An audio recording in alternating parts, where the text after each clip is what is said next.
Hei, hei! Tere tulemast järjekordsele kohvipausile. Täna on küll meil pühad ja homme ka, aga hoolimata sellest olen mina siin teie ees, et jagada enda mõtteid. Mina olen Õnnela Seinamets, olen assistendikooli juht ja virtuaalassistentide koolitaja ja mentor. Ja tänaseks kohvipausi teemaks olen ma rääkimiseks valinud siis võib-olla sellise natukene tabuteema, sest kui me oleme ettevõtjad, kuidas me võime üldse rääkida kahtlustustest ja sellest, et me vahel tempot maha võtame. Aga see päris nii ei ole, ma ei tahaks, et see oleks nagu tabuteema.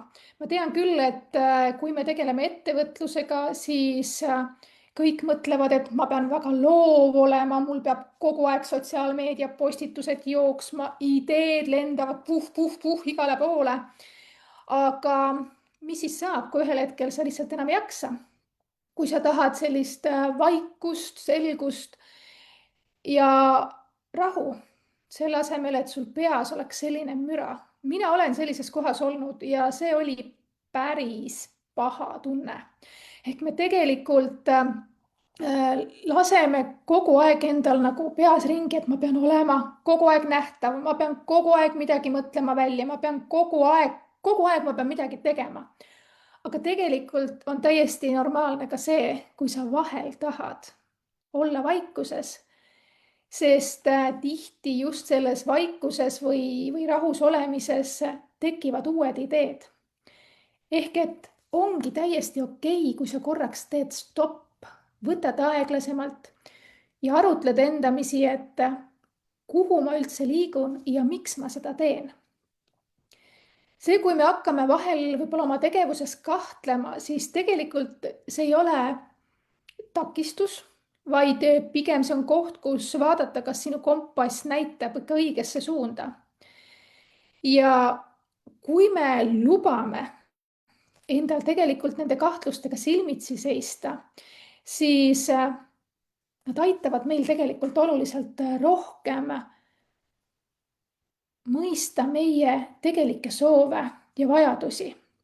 Ja needsamad kahtlused ongi tegelikult need, mis meid vahel sunnivad aja maha võtma, hinge tõmbama ja päriselt endale otsa vaatama. Et mis see siis on, mida ma päriselt tahan? Et saada seda selgust. Ja kui me hakkamegi endalt küsima näiteks küsimusi, et kas see, mida ma täna teen, päriselt teenib mind ja kas see on see elu, mida ma päriselt tahan elada?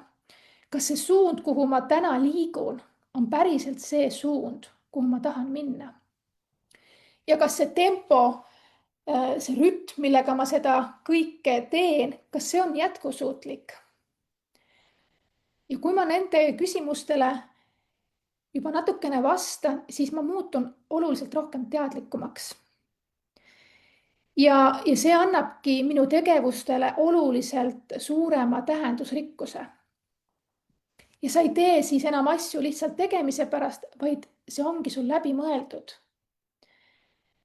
Ja kui sul ongi see koht, et sa tunned tegelikult, et sul aju ütleb, et peatu korraks, võta aeg maha, vaata endasse ja mõtle selle üle. Kas see suund, see valik, see tempo, kõik see, mida sa praegu endas hoiad, on ikkagi päriselt õige. Need on tegelikult sellised väikesed märguanded, mis pigem tulevad meie teele mitte takistamiseks, vaid just nimelt suunamiseks. Ja tegelikult ka kahtlused on need, mis aitavad sul asju võib-ollagi ümber mõtestada, küsimusi küsida. Et oluline on minu meelest aru saada sellest, et ma ei pea kogu aeg tormama läbi tegevuste ainuüksi sellepärast, et ma olen nüüd otsustanud, et ma hakkan liikuma. Sa peaksid enda sisse vaatama, kuulama vahel ka seda, mida sinu enda mõistus ütleb. Ja kui sa lubad tegelikult oma sisemist häält kuulata ilma selleta, et sa oleksid hirmul või et sul oleks tohutult süütunne või kahetsustunne, siis see tegelikult jätkuvalt ikkagi aitab sinna jõuda, kus sul on oluliselt lihtsam oma tegevusi teha. kõik on muutunud oluliselt tähendusrikkamaks. sa oled kuidagi autentsem. ja tegelikult ma tean, et see ei pruugi olla lihtne, aga see on tegelikult see koht jällegi, kus sa tegutsed enda väärtuste pinnalt. sa ei tee neid tegevusi sellepärast, et keegi teine on seda palunud või ehk sa teed seda sellepärast, et kellelegi teisele meeldida. ja siin ongi see koht, et sa võtad selle väikese pausi, vaatad, mõtled ja teed järgmise olulise sammu. tegelikult ma arvan, et isegi oluliselt parem julgus või suurem julgus on see, kui sa võtad vastu otsuse korraks teha stopp, et sa ei lähe sellise teiste heakskiidu ootel muudkui edasi, vaid sa validki teadlikult. ja siin selle kahtlemise juures on tegelikult teine oluline asi, ongi seesama aeglustamine. et me vajame taastumist nii füüsiliselt kui ka vaimselt.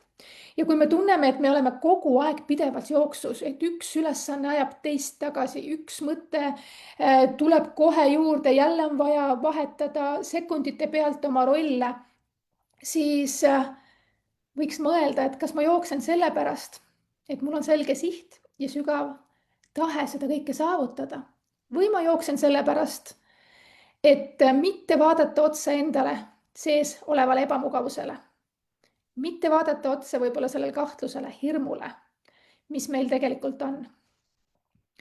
ja vahel ongi niimoodi, et see tempo ei ole tegelikult üldsegi orienteeritud sellele, kuhu me tahaksime jõuda. ja see taastumine seal on väga oluline. ma tean, et see on päris hirmutav, kui sa mõtled, et okei, stopp, ma võtan aja maha. ja seda on just sellepärast hirmutav, et me oleme harjunud kogu aeg midagi tegema. kogu aeg me peame mingeid tulemusi looma, me peame mingeid uusi asju välja mõtlema. Justkui kogu aeg meilt oodatakse midagi. aga tegelikult on pausid need ja selline lihtsalt vaikuses olemine, mis aitab meid edasi. ja mõtle näiteks selle peale, et kui võtta nüüd üks päev, kus sa mitte midagi ei planeeri, sa ei tee isegi to-do listi, siis need on need kohad, kus sa tegelikult päriselt kohtudki võib-olla iseendaga. sa saad aru, mida sa tegelikult vajad, millele oma energiat suunata ja võib-olla millest hoopiski lahti lasta. et ära mõtle, et see on justkui ajaraisk, et sa oled kaotanud võib-olla päeva 2. see tegelikult on investeering sinusse endasse. et see ei olegi see, et sa pead kellelegi midagi muud tõestama, vaid see on see, et sa istud maha, teed stopp, mõtled järgi täpselt, miks ma seda teen, kas see, kuidas ma seda teen, viib mind täpselt sinna, kuhu ma tahan. või ma pean vaatama ümber, mõtlegi päriselt läbi. vahel isegi aitab see, et sa kirjutad oma mõtted maha, nii nagu südamest tuleb, ilma kirjavigu kontrollimata, ilma mingisuguseid loogilisi seoseid loomata. sa lihtsalt kirjutad endast kõik välja ja seal sa võib-olla märkad juba mingisuguseid vau-momente, et okei, et sellised tunded on minu sees. ja sellise peegelduse kaudu sa saad iseennast veel paremini juhtida. ehk need ei ole aja raiskamise momendid, need tegelikult ongi just sinust endast tulevad allikad ja ideed ja selgus, mis aitavad sind edasi. nii nagu iga ettevõtlusega, nii on ka virtuaalassistendi ametiga see, et tegelikult see ei ole sprint, vaid see on maraton.